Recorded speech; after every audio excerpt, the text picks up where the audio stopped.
45 days down the line, gingini angono manochak, status report chalo nadi, to kawa engage jo county assemblies, nikech kaka koro gi yawo assemblies gi, state of the county address magichiwo gi, samagi yawo county en gima very important, nikech kanyo be kama gisete gimanya anyalo luongo ni legislative agenda. Sheria majo county assembly kadho oripo bedni support aspiration kata dwaro mar governor.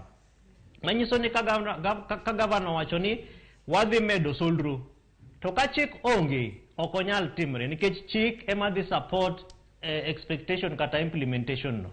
Governor nyalo wacho ni wadwa chiwo ne ji thuolo mar mondo wamigi seeds, but ka jatend migawo mar pur interest no unge mare, to gina gik ma governor wacho, but bang'e to japiny penjre ni to karane na gik miwacho to kwane ka gitimore.